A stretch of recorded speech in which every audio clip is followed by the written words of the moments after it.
So I just dropped off my daughter, and I thought I would stop and do a live. And for those people who have me, they're following me, but they're from other parts of the globe that might be able to catch me right now. I wanted to talk about the generations and the differences between this generation, the generations that have gone by. This generation of young people are a very pacified generation. They've been taught to not to feel pain, that feeling pain or feeling sadness, feeling loss, feeling remorse, feeling regret, those kind of things, unless you're medicated or pacified in some kind of way, won't go away. This is what I'm noticing. So this generation is a generation of very addicted young people. So they've legalized alcohol, they legalized marijuana, they legalized some tobacco, and you can get those all at the local store, pretty much. You go if you can go to a one plaza and get all those things that you need. You can get alcohol, you can get marijuana, you can get food, anything that you need to pacify those wounds, you can go buy it. That's basically what's going on. And I'm going to use my girls as an example. What happened with myself and my daughters was traumatic. Like I said, I didn't marry and have children. I had children out of wedlock. And the guys, and listening to me and looking at me, you would assume that I would have met a guy, he would have courted me, we would have got married, and I would have had how many kids? Who knows? Maybe 5 kids with this gentleman. Because I would love to have had a lot of children with my husband, but even though that was my mentality, my wounds, my unhealed self, didn't put myself in a position to have that happen. I took a different path. My steps didn't lead me to where my thinking was, right? There was no example or no blueprint to follow to make that manifest for myself. So I ended up having children out of wedlock. And so my focus ended up being not necessarily being married, but how to raise my children on my own, but not just raise them on my own, but to raise them in a way that they didn't repeat the same patterns that I repeated, or mistakes that I made. Anyway, so that leads me to now. So my daughters, okay, so the young people that are out right now, and I'm using my daughters as an example, the Bible talks about their ever learning and never coming to an understanding of the truth. My daughters are not only they naturally smart, because they've had to be living with me and on our own. They had to pick up the slack. They had to do a lot of things that a lot of people their age didn't have to do. And then even more so when our lives were turned upside down and they were all separated from each other, separated from their mom. The one person who was their rock in their life, they didn't have anymore. They had to go through life's changes and growing up without their rock. That was me. That brings us to the present time, where they seem to believe and feel that they can do it on their own because they've had to do it on their own. And I'm in the mindset of like, I'm trying to catch up. I want to be able to pour into them from the place where we left off. And they don't want that. And I don't blame them, because now that they've tasted freedom, they've all pretty much tasted adulthood. Why would they need me to pour into them? And then me coming back into their lives, I'm kind of coming back into their lives like a separate, like a stranger, right? It's one thing to be raised by your parent. You grow up, your parents see you connect with a partner, and you leave home.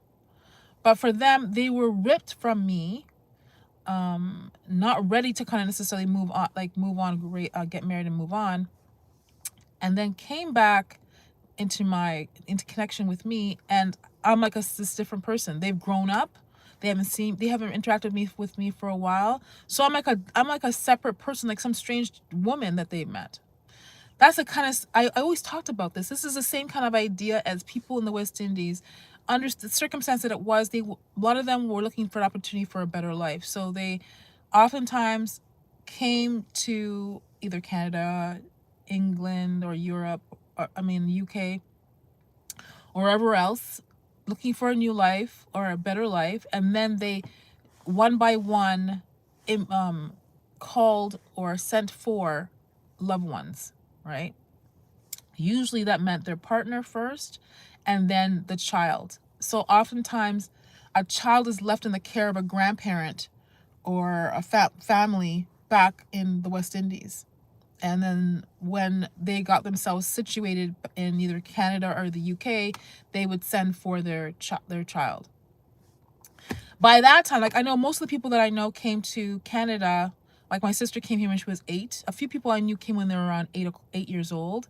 8 is about the number. I guess that's what they say legally. I don't know why 8, but a lot of people I knew came up here when they were 8.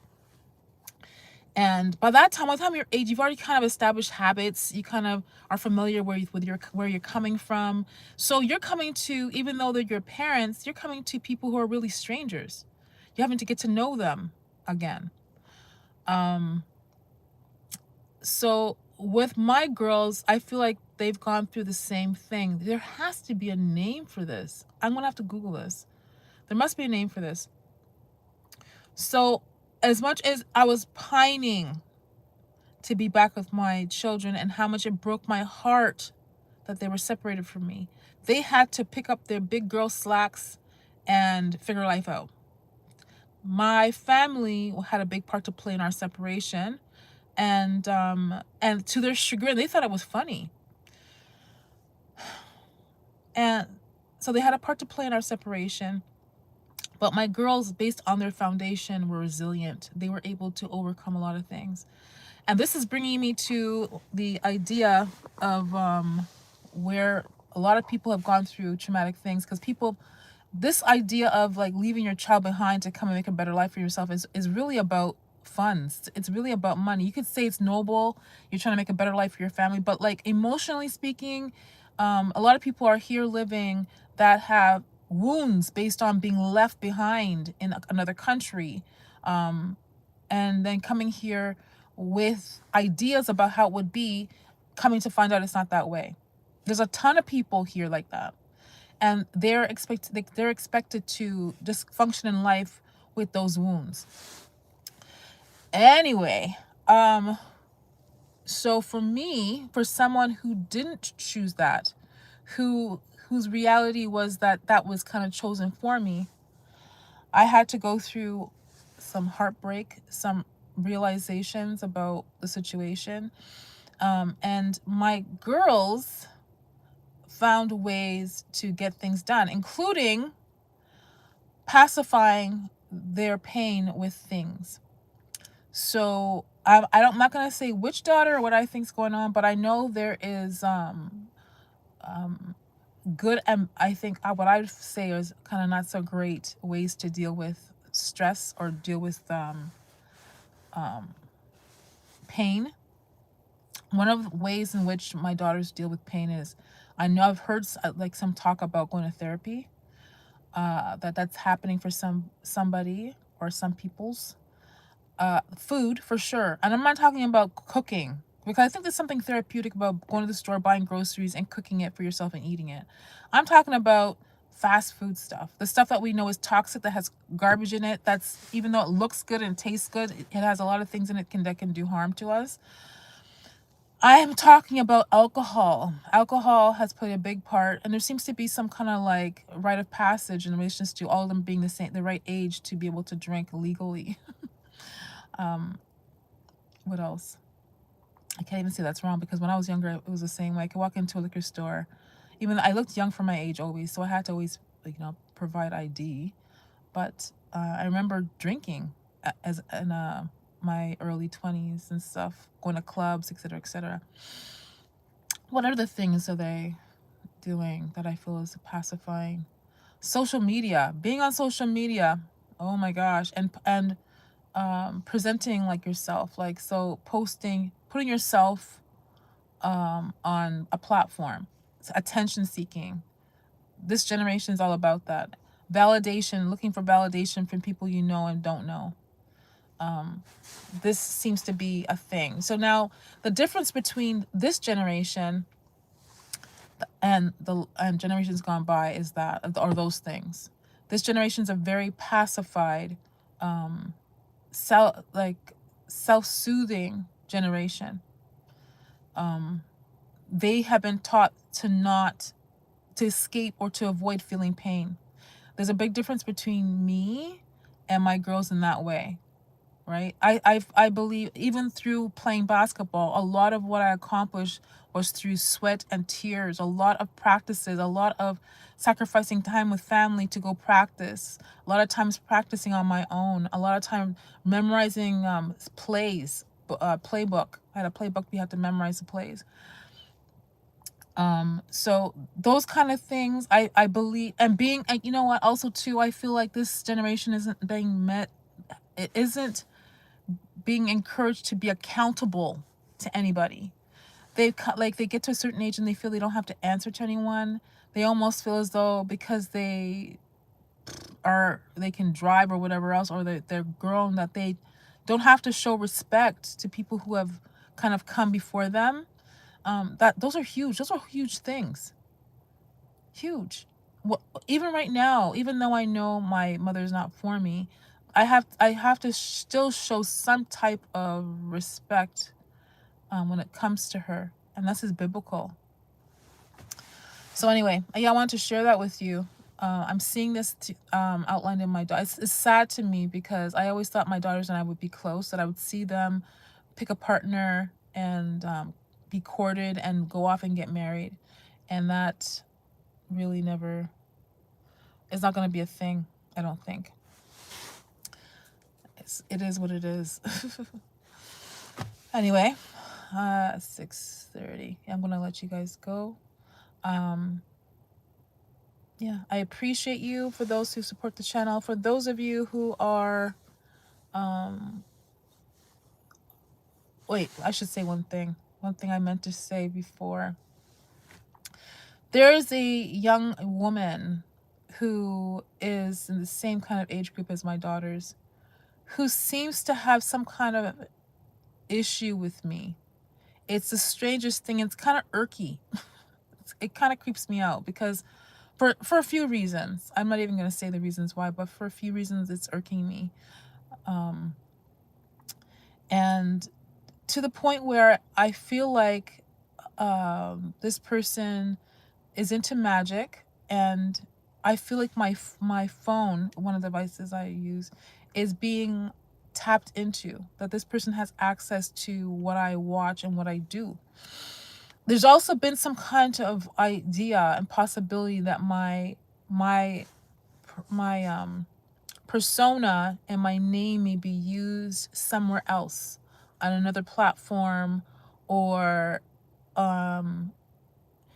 using AI. Okay, I'm just gonna let you know that I only have this platform in relation to, oh no, sorry, that's not even true. I have TikTok. I have a TikTok page and I have this. Both of them are You Are Made Marvelously, to just have the two. I have Facebook and I have Instagram, but